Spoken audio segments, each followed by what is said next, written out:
you are the source of blessing. Parang sobrang ligaya na.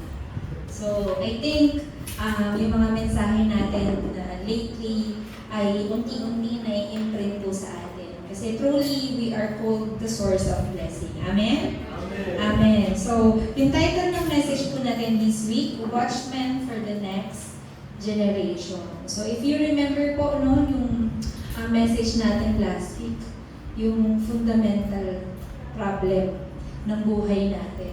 So, I think lahat po yun natakil na natin, yung mga fundamental problems, yung mga pinagmulan, mga roots ng problem natin, nagmula ito kay Satanas. Dahil sa pandarayan sa tao, tayo ay napahiwalay sa Diyos, nagkaroon ng muli ng nakasalanan, at higit sa lahat, tayo ay naging alipin ni Satanas. Kaya naman, napakahirap po sa atin ang mamuhay sa mundong ito nang hindi nalalaman yung katotohanan ito. Pero salamat Panginoon, because of the grace of God, we receive salvation. And because we receive salvation, we can truly live with this identity and authority na tayo po ay mga anak ng Diyos. Dahil dyan, tinatawag po tayo ng Panginoon ng mga watchmen. Gusto niyo po ba? Ayan. Ano po ba yung watchmen?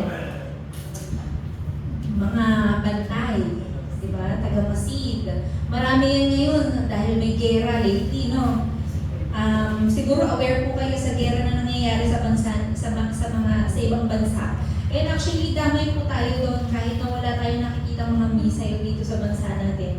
Damay po tayo doon, ang ekonomiya, di ba? Tumataas ang mga bilihin. I heard, ang gasolina, umakit na ng 20, o pataas pa, 90 na. Last week, 50 lang. Di ba? So, damay lahat. So, bakit ba nangyayari mga problemang ito? Bakit po? And katulad sa binasa natin na verse, sinasabi sa atin ng Diyos na may dapat tayong gawin.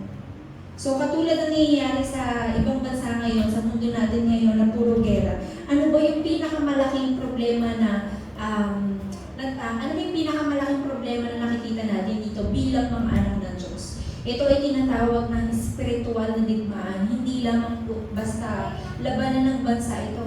Ito ay spiritual war. Ito ay nagsimula pa dati pa lang. Noong unang panahon pa lamang, noon pa lang may alitan na ang mga bansang Israel, ang bansang Persia or Iran. So, lahat ng yan, even the US, sumali na rin. And other countries, pinapasabog na ng bansang Iran. So, lahat po ng yan, nagsimula pa lang po noon. Dahil sa kabiguan ng mga tao na panghawakan yung covenant ng Panginoon. Kaya napaka-importante na we hold on to the accurate covenant. Ano po ba yung accurate covenant? Simple naman po. Only Jesus Christ. Pakibasa nga po ulit yung favorite verse natin, Matthew 16:16. You are the Christ, the Son of the living God. Yes, this is the accurate covenant na dapat yung panghawakan na simula pa lang nung una. Ito na po ang solusyon sa lahat. Ito na po ang binigay ng Diyos sa atin upang tayo ay magtagumpay sa lahat ng bagay. At ito yung bagay na nabigo ang mga tao, katulad niyan, yung mga kasali sa gera. Sila ay nabigo na panghawakan ng pangako na to. Kawawa naman yung mga tao, pinanghawakan ito na damay na. Pero ito talaga ang kapalaran ng tao na maranasan yung mga bagay na ito. Pero kailangan natin magtagumpay. At paano tayo magtatagumpay kung panghahawakan natin ng mabuti ang accurate covenant na tanging si Jesucristo lamang ang kayang tumapos ng lahat ng problema. Amen. Even pandarayan ni Satanas. Even po yung problema natin bukas, problema sa kinabukasan, yung problema mo ngayon, ibigay mo. I heard, sabi ni Carlene, we surrender to the Lord. I pray na isurrender natin ang lahat ng bagay sa Panginoon. Kasi lahat ng bagay ang Diyos lamang ang nakakaalam. So, katulad ng mga Israelita, bakit ba sila nag-suffer? Kasi hindi nila na-enjoy yung pangakong ito at ang panalangin, tinatawag na panalangin. They cannot enjoy their status, their power, yung talent na binigay sa kanila ng Panginoon para sila ay mamuhay ng matiwasay, sila ay namuhay sa mundo na puno ng spiritual na problema. Dahil nilisan sila ng Diyos, ano pong nangyari? Sila ay naghahabol sa buhay. Pero kung tayo po ay pangahawakan natin yung lubos na pangako ng Diyos na si Yesu Cristo, hindi na natin kailangan maghabol. Sabi nga, lagi sabi ni Pastor, bonus na lang yan. Di ba? Ibibigay na yun sa atin ng Panginoon. Hindi natin napapansin kasi we keep wanting more. Diba? Gusto natin, kaya nga po nangyayari yung gera ngayon eh. Kasi yung bansang Iran, they want more. Gusto pa nilang sakupin pa yung mga bansang ngayon fully developed na. Pero dahil naghanda yung mga bansa na yun, hindi nila matalo-talo. Kasi prepared na sila, pinaghandaan na nila. So, katulad ng mga bansang yon, though hindi natin alam kung mga anak ng Diyos pa sila, pero we can get their skills. Kailangan natin maghanda. Diba? Paano tayo maghahanda? You need to enjoy prayer. Kasi itong prayer ay binigay sa atin ng weapon ng Diyos para ma-enjoy natin ang pangako niya. And only Jesus Christ. So, let's go to our main message. Anong dapat natin gawin? Do not let the Lord rest. Huwag niyo hayaang magpahinga ang Diyos. Kung huwag niyo pagpahingahin ng Diyos. Sa verse 7, huwag niyo siyang pagpapahingahin hanggang hindi niyo na itatatag muli itong Jerusalem. Isang lungsod na pinupuri ng buong mundo. So, that doesn't mean na Jerusalem lang ha. Ibig sabihin nito, tayo po mga anak ng Diyos. Tayo yung mga tinawag. We are the people of the covenant na tinawag ng Diyos. Sinasabi niya sa inyo, huwag niyo akong pagpahingahin. Sa paanong paraan? Yung panalangin niyo po ay napaka-importante. You need to know what prayer is. Ano po yung panalangin? Ginagamit niyo po ba yung panalangin at nananalangin po ba kayo? So, there is called imprinted prayer po, no? Some of us po, usually po yung mga pastors may mga imprinted prayer na yan. Kasi yung mga pastors po natin, we only follow the Word of God. Diba? There definitely, if you obey the Word of God, yung prayer mo naturally, it's all about the Word of God.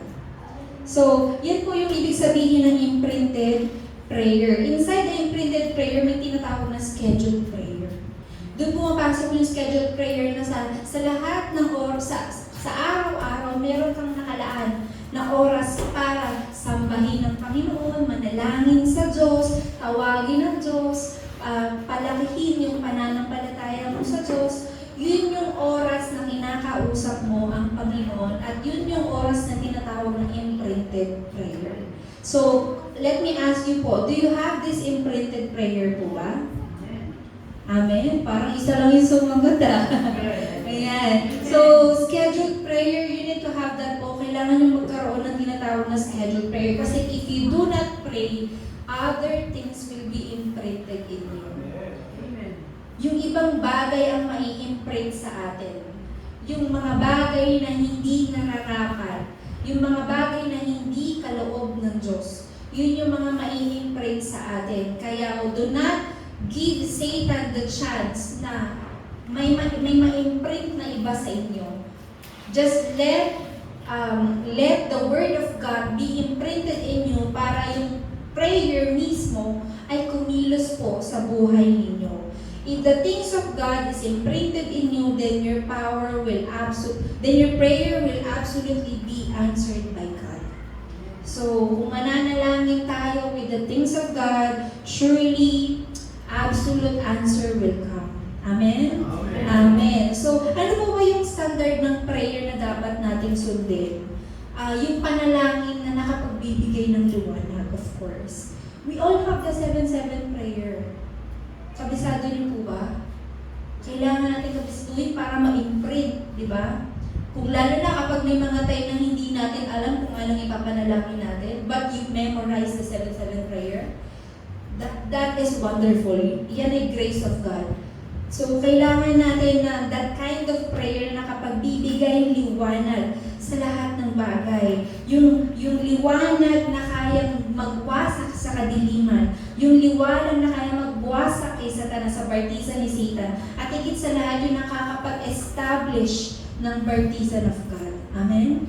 Amen. You need to have that kind of prayer. Second is concentrated prayer. Definitely, kapag kapag dinagdagan niyo pa yung panalangin ninyo, tinutukan niyo yung panalangin ninyo, that is concentrated prayer. Since meron ng imprinted prayer sa inyo, nagagawa niyo ng ma-enjoy yung panalangin. Ibig sabihin nito, nagkakaroon na kayo ng concentration dun sa salita ng Diyos, sa loob ng panalangin. Therefore, nagkakaroon na kayo ng answer ng 24, 25, and eternity prayer. Ano po ba ito? 24 is our time. There is 24 hours po sa isang araw. 25 is God's time. But yung 00 is eternity. Eternal answer. Eternal po yan. Ibig sabihin nito, kapag nagawa natin magkaroon ng kahit simpleng scheduled prayer lang, na mayroong konsentrasyon, ibibigay sa atin ng Diyos yung kanyang oras. Yung walang hanggang oras ng sagot sa panalangin po natin. So, instead na mag-pray tayo 24 oras, but since we cannot do that, kasi may mga trabaho tayo, may mga ginagawa tayo, nag-aaral tayo, the Lord will help us. Ipapadala niya sa atin ang banal na Espiritu para siya ang mananalangin para sa atin all throughout the day.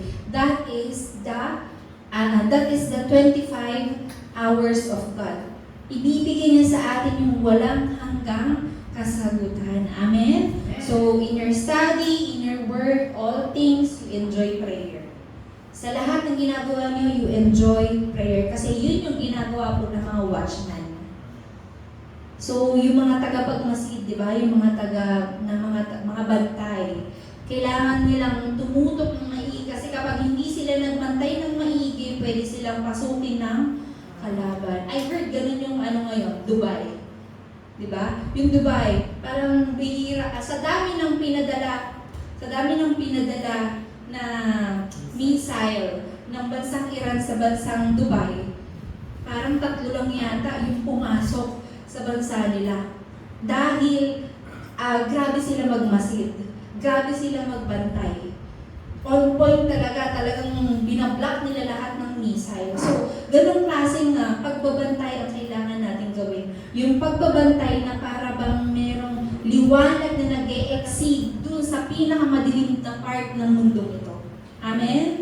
Amen. Dahil kayo ay mga watchman, meron din kayong liwanag ni Kristo. So, kapag dumarating yung mga problema, surely bibigyan ng liwanag ng Diyos ang inyong buhay. Amen? Katulad ni Joseph, ni David, naging alipin sila, they became slave. Tama po ba? Si Joseph, naging alipin siya. Pero, na-overcome niya ang lahat ng bagay kasi he is already inside prayer.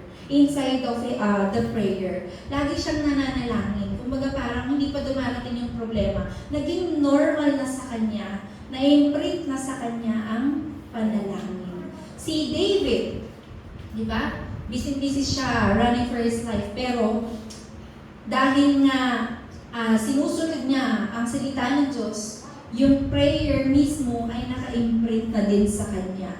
Siya ay nasa loob na ng panalangin. Kaya, sila ay nagtagumpay. Lalo-lalo na si Samuel. Diba? Siya ay lumaki talaga sa loob ng panalangin. Kaya naman siya ay nagtagumpay. Nung panahon niya, walang gerang naganap. So I hope may mag-arrest dyan na Samuel para tumigil na yung gerang yun. Diba? So let's pray for that. Malay nyo, isa sa mga remnant natin. Kasi that's a long time, na gera na yan eh. Ibig sabihin, baka wala pa nag-a-arise na Samuel dyan. Baka isa sa mga remnant natin. Hello? Labas-labas. Diba? Baka hindi piniprepare na ni Lord yung para maghinto sa mga gera na yan. So, second, we need to build the highway. Kailangan yung i-build yung highway. Anong sinabi niya? Balik tayo doon sa verse 9. 9? Yan. Kayong,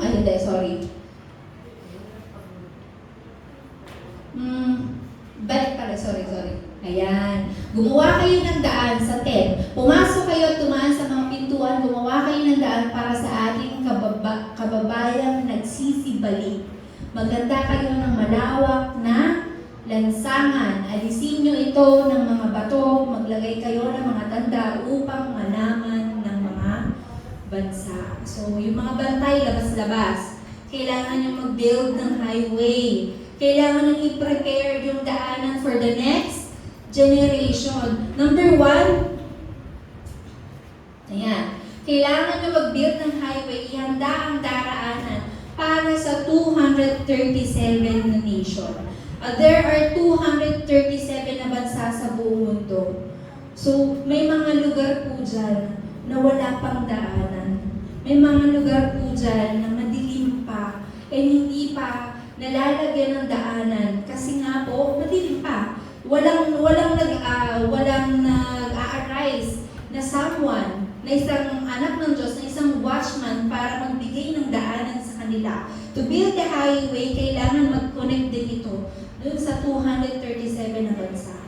So, ikalawa, 5,000 tribes. You need to prepare yourself para itong 5,000 tribo na meron tayo sa buong mundo ay mabigyan din ng daanan patungo sa Diyos. Kapag ang lahat ay nagkaroon ng connection, then definitely wala nang gerang magaganap. Dahil nga, kaya nga nagkakaroon ng gera ngayon kasi hindi pa nakikita ng ibang tao yung yung daan ng buhay sa kanila. Kumbaga, parang katulad na lang po ng South and North. 'Di ba? Ng North Korea. Yung North Korea, 'di ba? Blinak nila yung North Korea para sa mga taga South. So, kailangan natin mag-build ng highway para i-open ang pintuan nito at ng ibang bansa, other countries, katulad ng bansang Iran ngayon. Diba? Sinasara nila ang kanilang pintuan kasi galit nga sila. Mas gusto pa nilang sakupin. Iba yung pagbubukas ng daanan na ginagawa nila. Gusto nila kapag binuksan nila yung daan, sa kanila yun, sasakupin nila. Pero hindi po yung ganong klaseng paghahanda ng daan ang dapat natin gawin. Ang kailangan natin paghandaan is yung daanan na kaya i-accommodate itong mga taong ito para sa ikalalaganap ng salita ng Diyos. Amen? Amen. So, ikatlo, medyo malalim po ito, TCK, CCK, and CK. Siguro kung lagi po kayong nakikinig ng message sa ating sa headquarters po, lagi niyong maririnig yan. But since nandiyan na po yan, i-explain po natin. TCK, Third Culture Kid. Ito po yung mga taong pinanganak ko. Halimbawa po ako, pinanganak ako dito. Pero lumaki ako sa ibang bansa. Na-adapt ko yung culture nila. So, Filipino ako, pero iba yung culture ko. Naunawaan po ba? That is the third culture kid. We have to build the highway for them.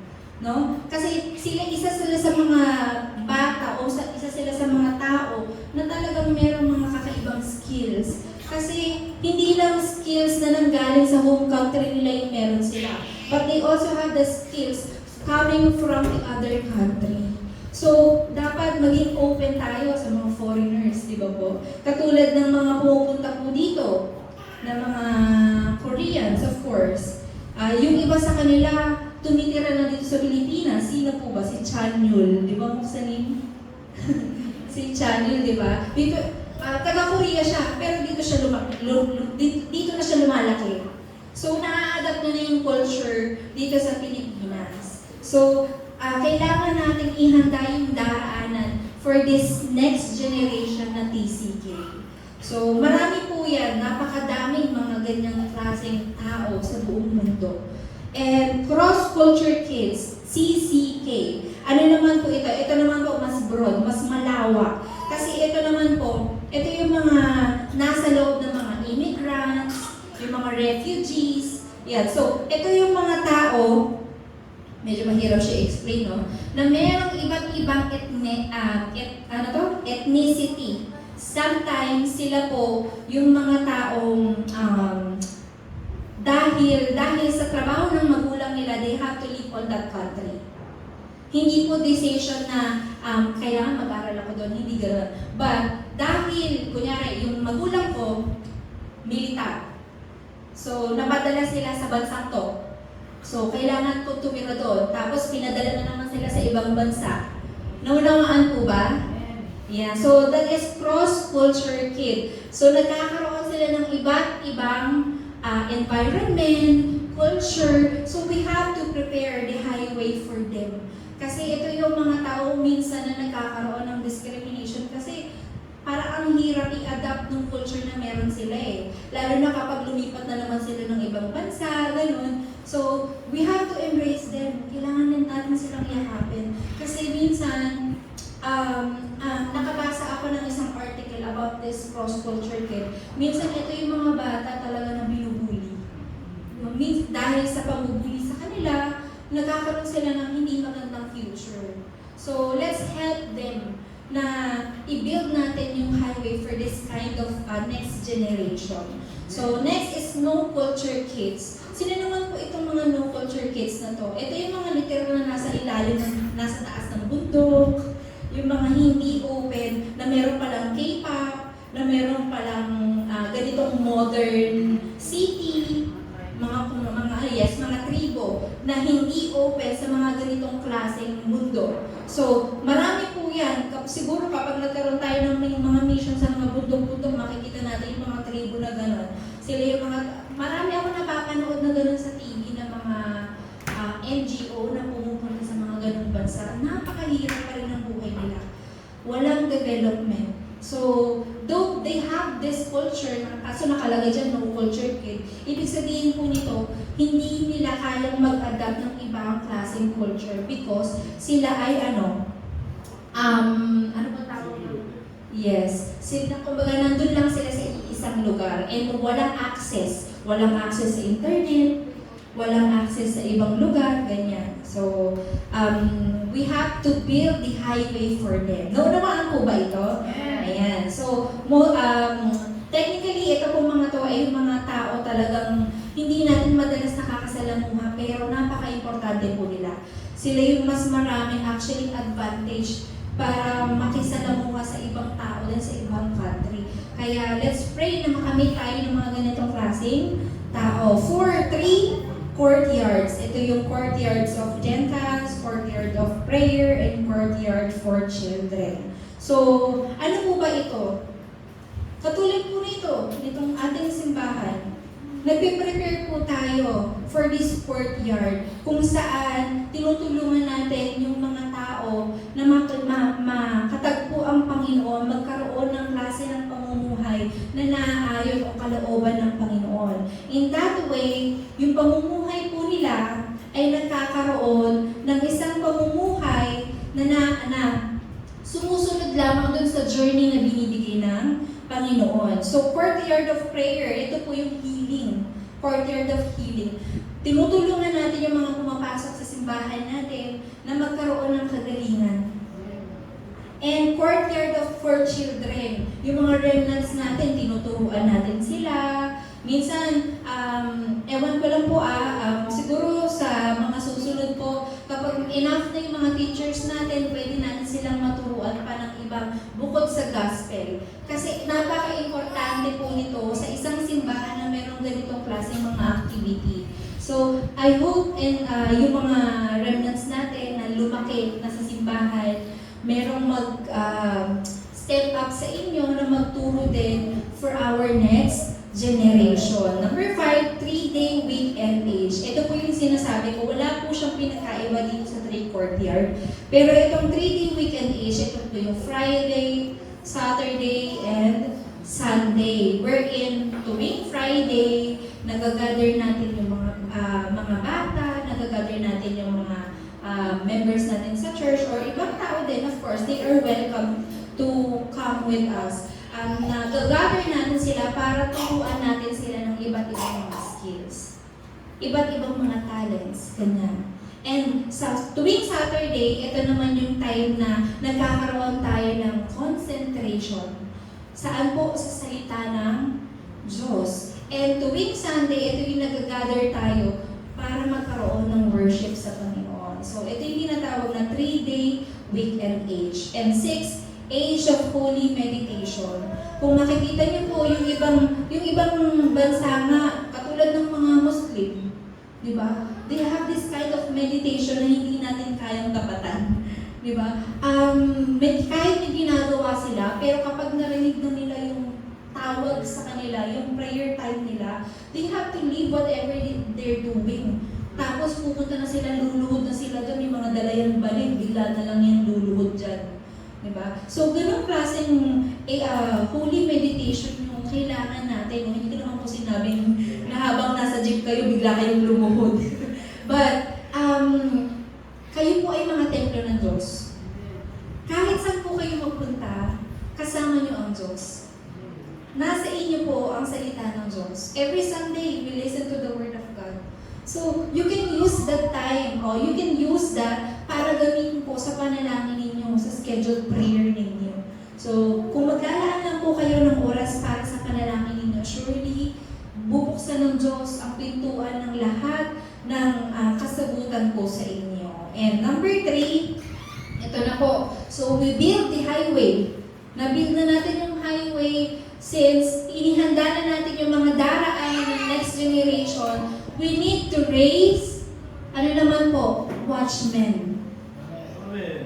We need to set or raise a watchman. Kailangan na nating magtalaga ng mga tao na magbabantay. Magbabantay for our next generation. Ang bawat bansa po sa natin, lahat po yan may mga bantay para makita kung mayroong mga nakaambang panganib, may mga nakaambang gera, may nakaambang mga pagpapasabog ng missile. So, yes, bagyo, earthquake, di ba? Lahat yan may mga organization. Ano tawag doon? Yes, pag-asa, yun. May mga department. May mga department po yan. So, ganun din po tayo. Pero tayo, yung department natin, yung mga watchmen for world evangelization. Yun yung department natin. So, we need to raise a watchman para po, ma-establish natin yung mga absolute bartisan. Ano po itong absolute bartisan for Ate Emma? Na dito. Hindi ko pala na-welcome kanina si Ate Emma po. Isa po siya sa mga unang miyembro po ng Philippine Juyong Church. Ayan. Glory of the Lord Church pa yung pangalan dati ng simbahan po natin. Ayan. So, ito pong absolute bartisan na to, ito po, ang bartisan po para siyang isang tore. Tore na kung saan nandun po nakatayo yung mga magbabantay, mga watchmen. So, kailangan natin mag-raise ng watchman para maitayo natin itong absolute partisan. Hindi po maganda na meron tayong ganung tore tapos walang bantay. Useless. Diba? Ang dali-daling pasabugin ng ni Satanas yan. Ang daling sirain ni Satanas yan. Ang daling dayain. Kaya kailangan itong mga watchman na ito matitibay. Kailangan itong mga watchman na ito na-establish para malabanan yung tinatawag na spiritual war. Amen? Amen. Dahil nga po, kapag ni-raise natin sila, only then, dun lamang sila makakapaglakad dun sa tinatawag na absolute journey na binigay ng Diyos. Bakit po? Kasi sila po yung mga tinawag talaga po ng Diyos para mag-raise ng isa pang watchman. Amen? And then, absolute guidepost. Sila rin po yung mga tao na mag-iiwan ng tinatawag na mga susunod na henerasyon. Diba? Leave behind.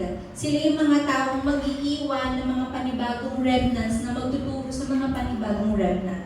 A disciple makes disciple. So, that is the watchman. So, kailangan hindi tayo ma-discourage. Yun ang kalaban natin eh. Si Satan, ang dali-dali tayong dayain. Hindi mo yan kaya. Ano sinabi ng Diyos? Hindi ka mamamatay, kainin mo yung bunga na yan. Diba? So, napakadami po sa atin na madaling dayain ni Satanas kasi hindi pa imprinted, rooted, and natured sa gospel. So, kailangan natin maging matibay sa loob ng salita ng Diyos. Second, do not be arrogant. Huwag tayong mayabang. Huwag po tayong mayabang. Always be humble. Kasi yung salita po ng Diyos, ito po talaga yung nakakapagpabago sa atin. And do not let Satan break your relationship to God and to people. Ito yung number 1 na kalaban natin sa loob ng simbahan. Satan loves to destroy relationship sa loob ng simbahan. So, yung mga kapwa members po natin always love each other kasi you are being raised as a watchman. Hindi po maganda na itinatalagang ng isang bantay, dalawa kayong, halimbawa dalawa kayo, tinawag kayong watchman ni Lord, nilagay kayo sa partisan, tapos magkaaway pa kayo, anong mangyayari? Busy kayo sa hindi na kailangang sugurin pa ng kalaban yung partisan nyo. Kayo na kasi yung sumisira sa partisan na yun. Tama po ba? So let's help each other. Huwag tayong maging mayabang sa bawat isa.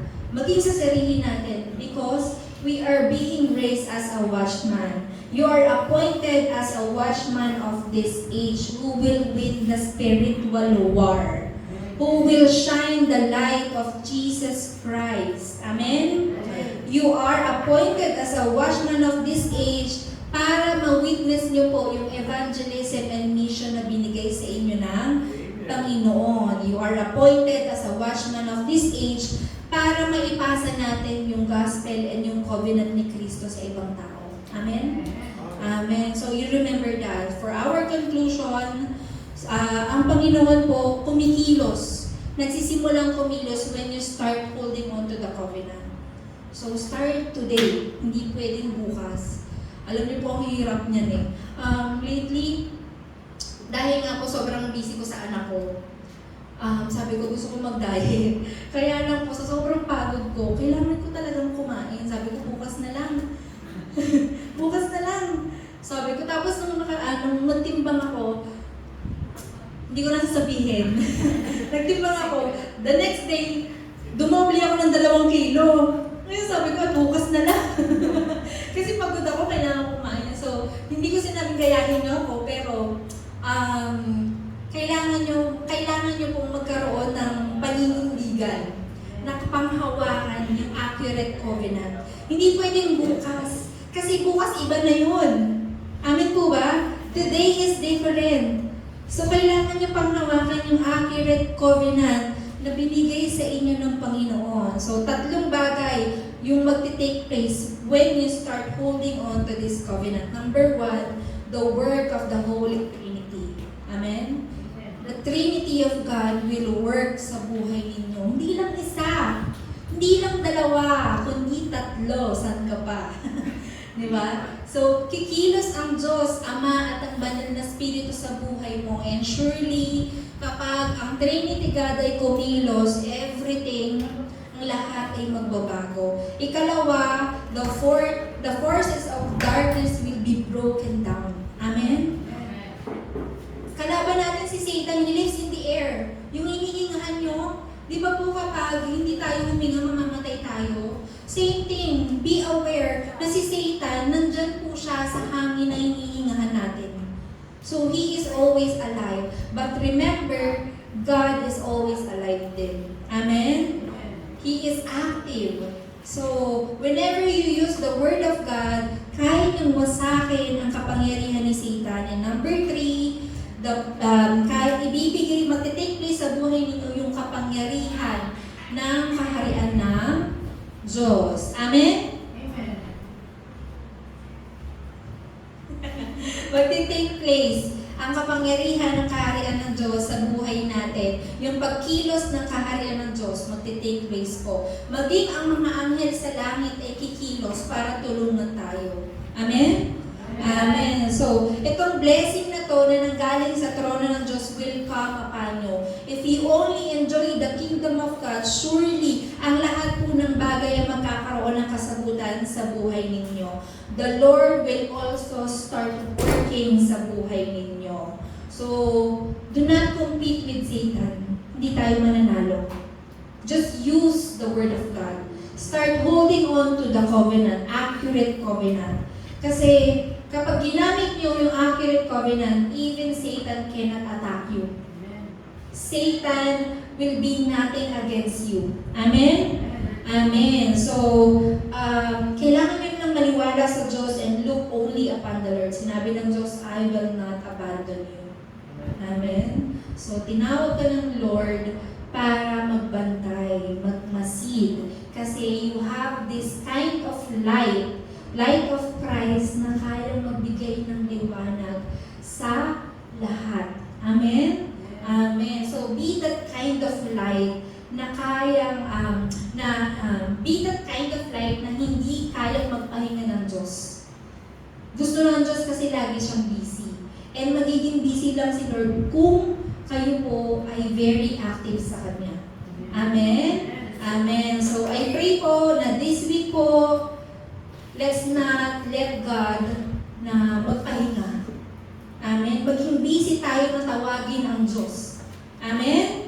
Amen. Tayo po'y manalangin. Let's pray. Dakila Diyos Ama, maraming salamat po.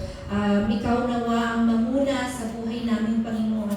Napakadakila mo, Ama, sa pagtawag sa amin upang kami tawagin mga anak ng Diyos, mga watchmen, the people of the covenant. Lord, itinataas namin ang lahat sa iyo. Naway ma-restore namin ang lahat ng bagay sa pamamagitan ng pagkakaroon namin ng konsentrasyon sa panalangin. Tulungan mo kami na ang panalangin namin ay magkaroon ng buhay sa loob po ng iyong kaharian, Lord. Naniniwala kami na ang lahat ay matatapos, ang lahat ay mariresolba, at ang lahat ay magkakaroon ng kagalingan. Please help us, O Lord, na may taas yung banner ni Kristo, Panginoon, na siyang magbibigay pag-asa sa lahat at magbibigay pag-asa sa mga taong hindi pa nakakatanggap kay Kristo. Tulungan mo kami na ihanda ang daraanan for the next generation. Tulungan mo kami na ihanda ang daraanan para sa mga taong tinawag mo para maging isang tunay na anak ng Diyos at makaka-receive ng tunay na habag mula sa iyo. Maraming salamat din po, Panginoon, for every members na nandito na nakinig ng inyong salita. Naway ang bawat isa ay magkaroon ng naway ang bawat isa ay maging rooted and nurtured only by the gospel. May your kingdom be upon us, O Lord. May the Trinity God be upon us. May you work on us, fill us with the Holy Spirit. Maraming salamat also for destroying the power of Satan. We are claiming na palaging mawasak ang kapangyarihan ni Satanas sa aming buhay, sa aming mga ginagawa, sa aming mga field and ministry. Maraming salamat po. Pinupuri ka namin sa tanging pangalan ni Jesus. Amen. Amen. Maraming salamat po.